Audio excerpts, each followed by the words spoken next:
नमस्कार मित्रों, आपका मेरे चैनल स्टडी विद संध्या में बहुत बहुत स्वागत है। मित्रों, आज मैं आपके लिए कादम्बरी कथा मुखम से संबंधित महत्वपूर्ण प्रश्न उत्तर लेकर आई हूँ। कादम्बरी अत्यंत महत्वपूर्ण ग्रंथ है जो कि विभिन्न कॉम्पिटिटिव एग्ज़ाम के लिए में आता है इसकी, और जैसे पीजीटी हुई, टीजीटी हुई, नेट, जेआरएफ, डीएसएसबी इत्यादि। तो आज मैं आपके लिए कादम्बरी के प्रारंभिक भाग यानी कादम्बरी कथा मुखम से संबंधित महत्वपूर्ण प्रश्न उत्तर लेकर आई हूँ जो पीजीटी के पाठ्यक्रम में है। इससे पहले के कुछ वीडियोस में मैंने संपूर्ण कादम्बरी के सभी पात्रों से संबंधित प्रश्न उत्तर बनाए थे, जिनके वीडियो मैं बना चुकी हूँ। और यदि अभी तक आपने वो ना देखे हो तो कृपया मेरे वीडियोस की प्लेलिस्ट में जाकर आप देख सकते हैं।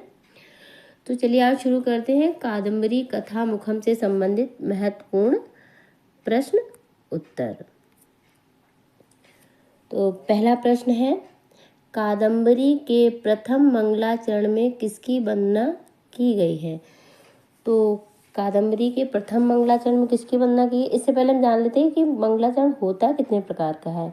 तो मैंने आपको पहले भी बताया हुआ है कि मंगलाचरण 3 प्रकार का होता है: आशीर्वादात्मक, नमस्कारात्मक और वस्तु निर्देशात्मक। तो अब इसमें कादम्बरी का मंगलाचरण किस प्रकार का है? आपका नमस्कारात्मक। चलिए मैं आपको आगे बताती हूँ। तो कादम्बरी के प्रथम मंगलाचरण में किसकी वंदना की गई है? त्रिगुणमय परब्रह्म की।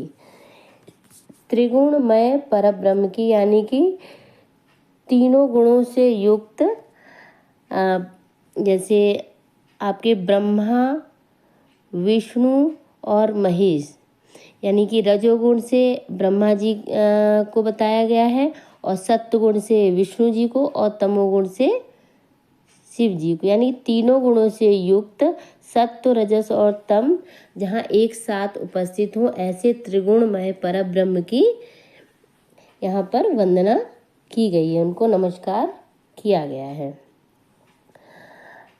कादम्बरी का मंगलाचरण किस प्रकार का है? तो अभी मैंने आपको बताया था कि मंगलाचरण 3 प्रकार के होते हैं: आशीर्वादात्मक, नमस्कारात्मक और वस्तु निर्देशात्मक। तो इसमें कौन सा मंगलाचरण है? नमस्कारात्मक। तो नमस्कारात्मक यानी कि किसी भी जिस भी हम आराध्य अपने देव को प्रणाम करके, उनको नमस्कार करके ग्रंथ की शुरुआत करते हैं तो उसको नमस्कारात्मक मंगलाचरण कहते हैं। और वस्तु निर्देशात्मक मंगलाचरण होता है जिसमें कथा वस्तु की तरफ भी संकेत करते हुए नमस्कार किया जाता है। जैसे आपका किरातार्जुनीयम का मंगलाचरण हो गया, शिशुपाल वधम का मंगलाचरण हो गया। अगला प्रश्न देखते हैं, कादम्बरी के मंगलाचरण में किस छंद का प्रयोग किया गया है? तो कादम्बरी के मंगलाचरण में वंशस्थ छंद का प्रयोग किया गया है। कादम्बरी का प्रमुख नायक कौन है? ये तो सभी जानते हैं कि प्रमुख नायक कौन है? चंद्रापीड़। अगला प्रश्न देखते हैं, प्रश्न नंबर 5। कादम्बरी की प्रमुख नायिका कौन है? तो कादम्बरी की प्रमुख नायिका कौन है? कादम्बरी, जिसके ऊपर ये उपन्यास आधारित है। कादम्बरी कथा मुखक में किन किन आश्रमों का वर्णन है? तो कादम्बरी कथा मुखक में अगस्त्याश्रम, हारीत आश्रम और जावाल्य आश्रम का वर्णन है। प्रश्न नंबर 7 देखते हैं, विंध्याटवी का वर्णन कादम्बरी के किस भाग में प्राप्त होता है? तो विंध्याटवी का वर्णन किस में प्राप्त होता है? कादम्बरी कथा मुखम में।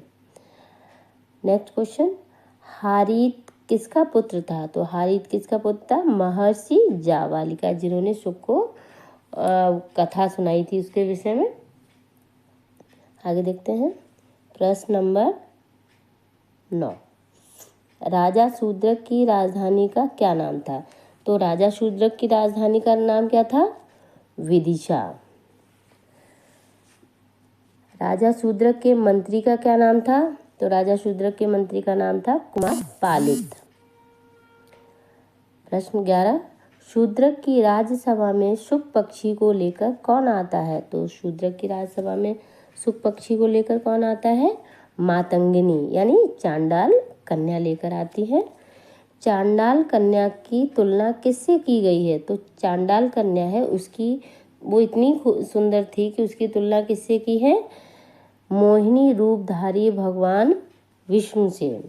जब भगवान विष्णु ने मोहिनी रूप धारण किया था समुद्र मंथन के दौरान, तो उस समय भगवान विष्णु इतने सुंदर लग रहे थे, उसी तरह चांडाल कन्या की तुलना भी उनसे की गई कि वो भी बहुत ही सुंदरी लग रही थी। आगे देखते हैं प्रश्न नंबर 13।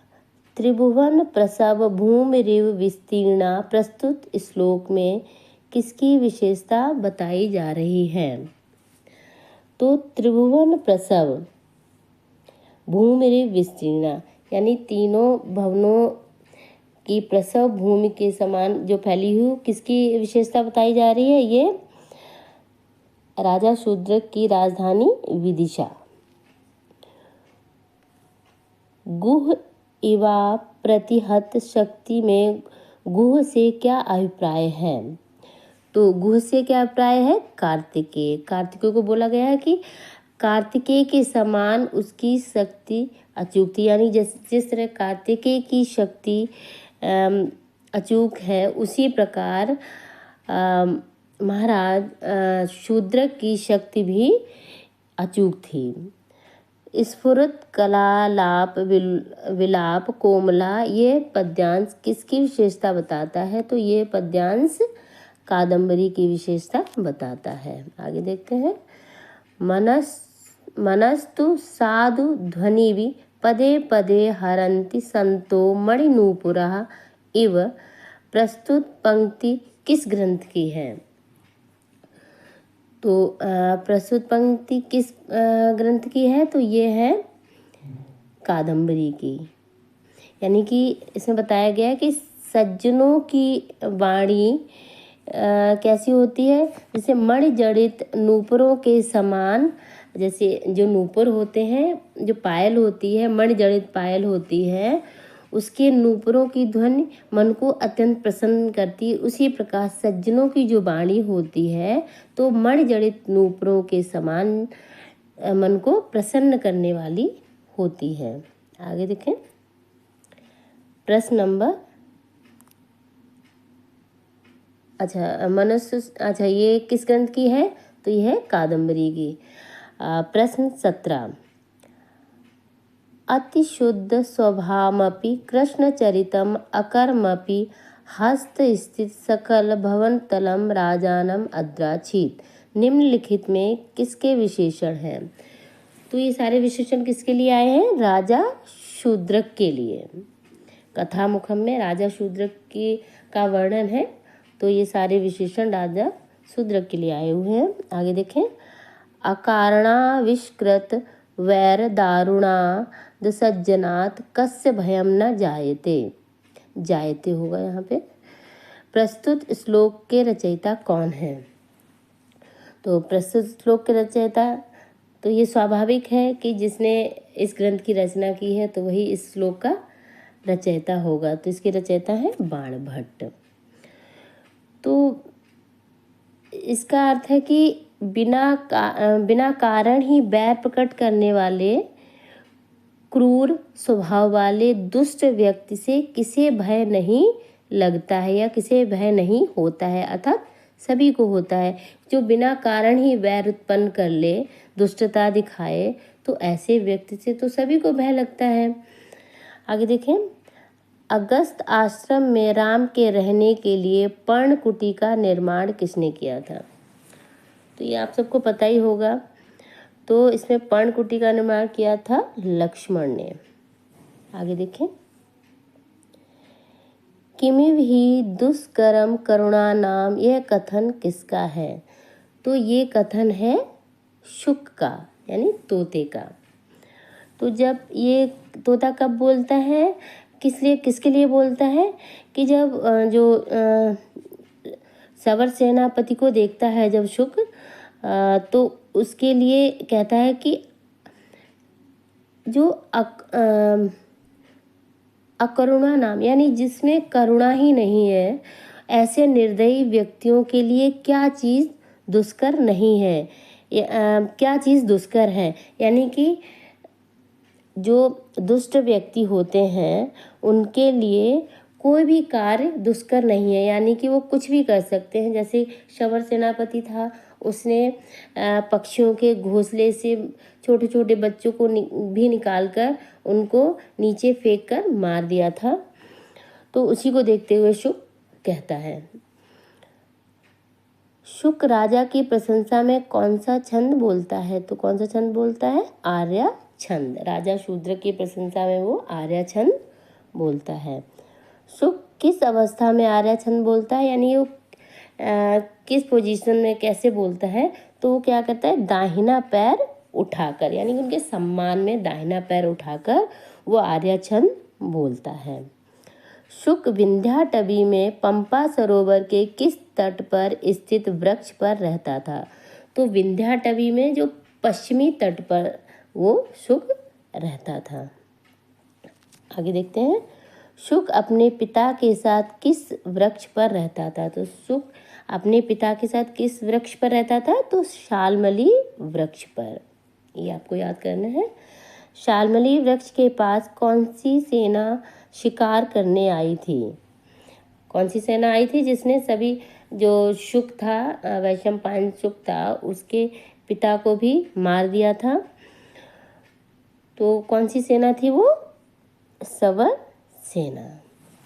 तो इस तरह आज मैं आपके लिए 25 प्रश्न लेकर आई हूँ। आगे मैं और आपके लिए कथामुखम से प्रश्न लेकर लाऊंगी, प्रश्न उत्तर लाऊंगी आपके लिए। तो मेरे साथ बने रहिए, और यदि आपको मेरा ये वीडियो पसंद आए तो कृपया लाइक करें, शेयर करें और मेरे चैनल को सब्सक्राइब करें। धन्यवाद।